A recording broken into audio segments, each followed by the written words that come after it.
ஒரு சித்த யோகியின் சரிதை இரண்டாம் பாகம். அமரக்கவி சித்தேஸ்வரர். பிரணவ தேவி ஸ்ரீ காமாட்சி. நம்முடைய புண்ணிய பாரத தேசத்தில் எண்ணிலடங்கா எத்தனையோ இறைவன் உரையும் திருத்தலங்கள் உள்ளன.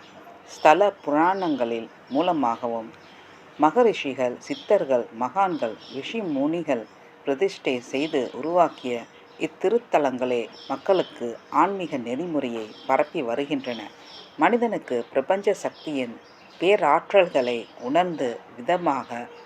உணர்த்தும் விதமாகவும் அவனுடைய மனக்குறைகள், மனக்கவலைகள், வேண்டுதல்கள், அபிலாசைகள் ஆகியவற்றை பூர்த்தி செய்து தெய்வத்தின் பலம் பக்கத்துணையாக அருள் கடாட்சங்களை அள்ளி வழங்கும் திருத்தலங்களாக திகழ்கின்றன.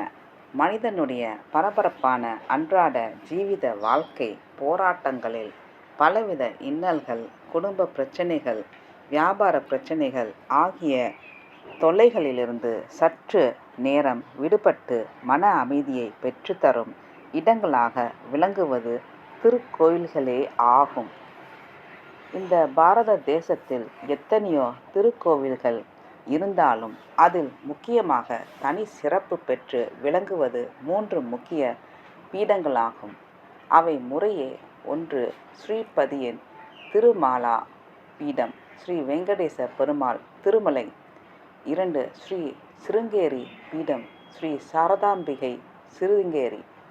3 காஞ்சி ஸ்ரீ காமகோடி பீடம், பிரணவ தேவி ஸ்ரீ காமாட்சி. ஸ்ரீபதியின் திருமலா பீடம். சப்தகிரி என்ற 7 மலைகளை கடந்து நிற்கும் இந்த திவ்ய பூமியே ஸ்ரீ வெங்கடேச பெருமாள் உறையும் திருமலை பீடமாகும். பூலோக வைகுண்டம் என்று போற்றப்படும் திருமலையில் ஸ்ரீ ஆதிசங்கரர் தன ஆக்ஷ்ரஷண யந்திரத்தை ஸ்தாபிதம் செய்துள்ளதால் இத்திருத்தலத்தில் மக்கள் லட்சக்கணக்கில் கூடி தெய்வ ஆராதனை செய்து வருகிறார்கள். சிருங்கேரி ஸ்ரீ சாரதா பீடம். சிருங்கேரி பீடத்தில் கொலுவீற்றிருக்கும் ஸ்ரீ சாரதா அம்பிகையே வாக் தேவதையும் எனவும் ஞானேஸ்வரி எனவும் போற்றப்படுகிற தெய்வமாகும். ஸ்ரீ ஆதிசங்கரால் பிரதிஷ்டை செய்யப்பட்ட சாரதா பீடம் தென் இந்தியாவில் ஒரு முக்கிய அங்கமாகும்.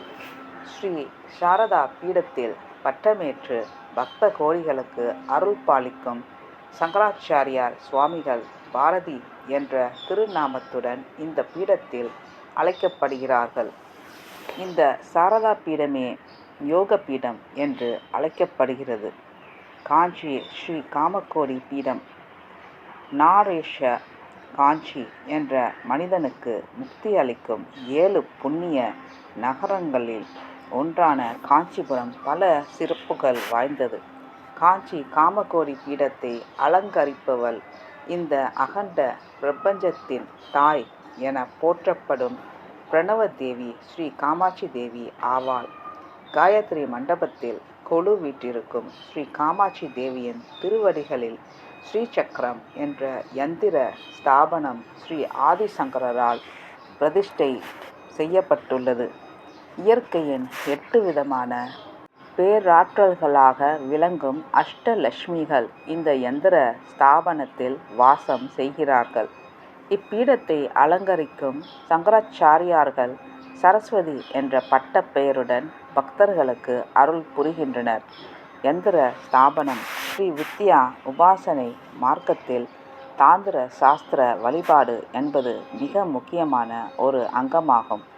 கர்ப்ப கிரகத்தில் இருக்கும் மூல விக்கிரகங்களின் ஆன்மீக சக்தியின் ஆற்றல் என்பது தாந்திர சாஸ்திர முறையில் ஆகமங்களில் விதிகளின்படி பூஜிக்கப்பட்டு வரும் யந்திர ஸ்தாபனத்தின் மூலமே பிராண பிரதிஷ்டை அளிக்கப்படுகின்றன.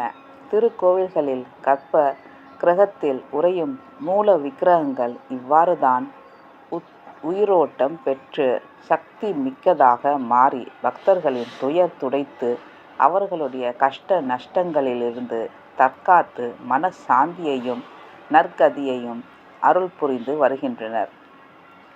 ஸ்ரீ வித்யா யோக மார்க்கத்தில் யோகினி முத்திரை என்பது ஒரு மாபெரும் சித்தியாக கருதப்படுகிறது. அதுவே அஷ்டதனம் என அழைக்கப்படுகிறது.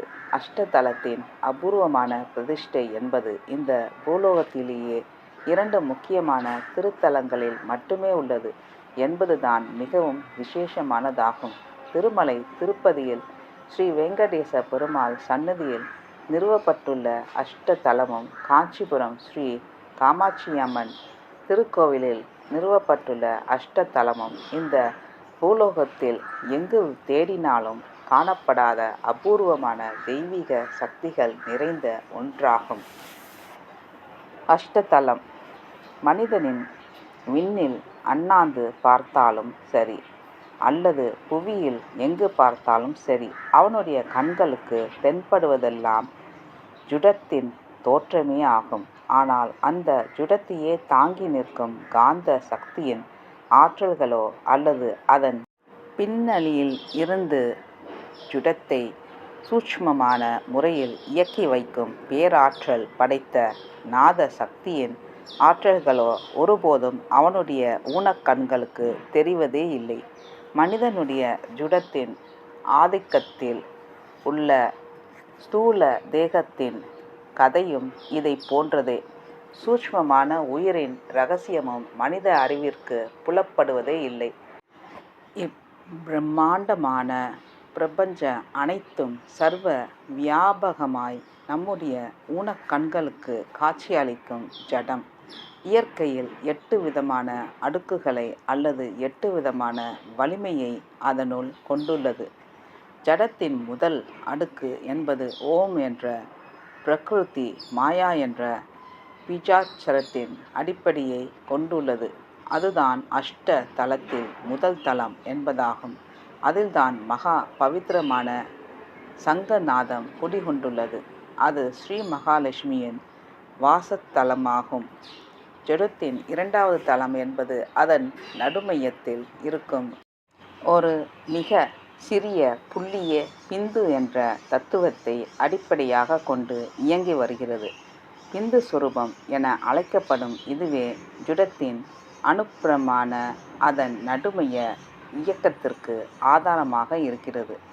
அஷ்ட தலம் என்பது ஸ்ரீமன் நாராயணனின் 8 எழுத்து மந்திரமான ஓம் ஸ்ரீ நமோ நாராயணியாய என்ற அஷ்டாத்திர மோட்சத்தை அளிக்கும் தாரக மகா மந்திரமாகும். அதுவே அஷ்டலட்சுமிகளின் வாசல் தலமாக ஸ்ரீ காமாட்சி அம்பிகையிடம் குடிகொண்டுள்ளது. ஸ்ரீ காமாட்சி தாயே அமரகவி சித்தேஸ்வரரின் முக்கிய உபாசனை தெய்வமும் அவரை காத்து அருள் புரியும் மகாசக்தியும் ஆகும். ஸ்ரீ ஆதிசங்கரால் பிரதிஷ்டை செய்யப்பட்டுள்ள ஸ்ரீ சக்கர யந்திரமான ஸ்ரீ குபேர யந்திரம் ஸ்ரீபதி வெங்கடேச பெருமாள் கர்ப்ப கிரகத்தில் ஸ்தாபிக்கப்பட்டுள்ளது. அதற்கு நிகரான மற்றொரு சக்திமிக்க ஸ்ரீ சக்கர யந்திரமான ஸ்ரீ காமாட்சி யந்திரம் காஞ்சிபுரம் ஸ்ரீ காமாட்சி அம்மன் சன்னதியில் ஸ்தாபிக்கப்பட்டுள்ளது. இதன் முக்கிய விசேஷம் யாதெனில் இவ்விரண்டும் ஸ்ரீ சக்கர யந்திரங்களும் ஸ்ரீ ஆதிசங்கரால் நிறுவப்பட்டு அவை இரண்டும் ஒரே சக்தியை கொண்டுள்ளதுதான் அதன் சிறப்பம்சமாகும். திருமலை ஸ்ரீ வெங்கடேச பெருமாள், காஞ்சி ஸ்ரீ காமாட்சி அம்மன் ஆகிய 2 கர்ப்ப கிரகத்தில் இருக்கும் ஸ்ரீ சக்கர யந்திரங்களுமே அஷ்டதலம் என்பதாகும். காஞ்சிபுரத்தில் ஸ்தாபிதம் செய்யப்பட்டுள்ளது காமபீஜம் எனவும், திருமலையில் நிறுவப்பட்டுள்ளது யோகினி முத்திரை எனவும் அழைக்கப்படுகிறது. திருமலையில் நிறுவப்பட்டுள்ள ஸ்ரீ சக்கரத்தில் தன ஆக்ரஷண சக்தியும் சேர்ந்து வைக்கப்பட்டுள்ளது. அமரகவி சித்தேஸ்வரருக்கு நீண்ட தேக ஆரோக்கியம் மற்றும் மன நிறைவான குடும்ப வாழ்க்கையில் சுக ஜீவிதம் நடத்த காம பீஜத்தின் சக்தியும் குபேர யந்திரத்தின் சக்தியும் சேர்ந்தே அவருடைய திருமேனியில் ஸ்ரீ சக்கர யந்திரத்தின் ஸ்தாபனமாக அருள் புரியப்பட்டுள்ளன. பிரணவம். அஷ்டதலம் என்பது என்ன? அதற்கு முதலில் இயற்கை என்பது என்ன என்பதற்குண்டான விடையை தெரிந்து கொள்ள வேண்டும். ஆனால் உண்மையை சொல்ல வேண்டுமானால் மக்கள் அனைவரும் இயற்கையை பற்றிய ஒரு தவறான கண்ணோட்டத்தையே கொண்டுள்ளார்கள். இயற்கை என்பது நம்முடைய கண்களை சுற்றியிருக்கும் பலவிதமான காட்சி பொருட்கள் என்பது அல்ல. அல்லது மக்கள் தங்களை சுற்றியிருக்கும் மரம், செடி, கொடி, மலை, காடுகள், அருவி, நதி, கடல், விலங்குகள், பறவைகள் என்ற பலவித வண்ண ஜாலங்களில் உள்ள இவற்றையே இயற்கை என தவறுதலாக கருதி கொண்டுள்ளான்.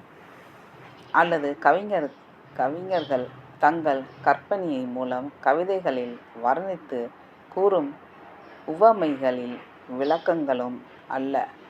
அப்படியானால் இயற்கை என்பது எது? எல்லாமே அதற்குள்ளே அடங்கி அதுவாகவே இருப்பதுதான் இயற்கை என்பதாகும். இயற்கை என்பது விந்து என்ற ஒரு மிக சிறிய ஜுட தத்துவத்தை அடிப்படையாக கொண்டு அதன் வட்டத்தில் சுழன்று கொண்டு வருகிறது. அதுபோல் ஆத்மா என்பது நம்முடைய ஸ்தூல தேகத்தின் இயக்கத்தின் அடிப்படையில் சுழன்று வருகிறது. எனவே இயற்கையின் அளப்பரிய சக்தியின் பேராற்றல்களை அனைத்தும் இந்த தத்துவங்களை அடிப்படையாக கொண்டுதான் செயல்புரிந்து கொண்டு வருகின்றன. எனவே அஷ்டதலம் என்பது பிரணவத்தின் 8 விதமான சக்திகளை குறிப்பதாகும். பிரணவத்தின் 8 சக்திகளில் உட்பிரிவுகளாக இன்னும் ஒரு 8 சக்திகள் பிராணன் மற்றும் மனம் ஆக அதற்குள் அடங்கியுள்ளன. அதுதான் ஸ்ரீமன் நாராயணனின் அஷ்டதலம் என்பதாகும். அதுவே ஸ்ரீ மகாலட்சுமியின் யோகினி முத்திரையின் அடையாளம் என்பதாகும். எங்கும் எதிலும் நீக்கமற நிறைந்தவன் இறைவன் என்பது இதன் அர்த்தத்தையே குறிப்பதாகும். அமரகவி சித்தேஸ்வரர் அடைந்த யோகினி முத்திரை என்பது இந்த தெய்வீக சக்தியின் ஆற்றல்களை குறிப்பதேயாகும். அமரகவி பிரபஞ்ச சக்தியான இயற்கையின் பேராற்றலுடன் இவ்வாறு தான் இரண்டர கலந்துள்ளார். அமரகவி அடைந்த யோகினி முத்திரையின் சித்தியினால் அவருடைய ஆத்ம ஸ்தூல தேகத்திலிருந்து தனியாக பிரிந்து இயங்கி வந்தாலும் அவருடைய உலக ரீதியான வாழ்க்கை முறைக்கு ஏற்ற விதமாக இணைந்து கொண்டு இணக்கமான முறையில் செயலாற்றி வருகிறது. எனவே இயற்கை என்பது பிரணவம். அதுவே நித்திய வஸ்து. பிரணவமே அழிவில்லாதது, சாஸ்வதமானது. அதன் பிரதிபலிப்பே சகல உயிரினங்களிடமும் இயங்கி கொண்டு வரும் பிராணன் மற்றும் மனம் என்பதாகும்.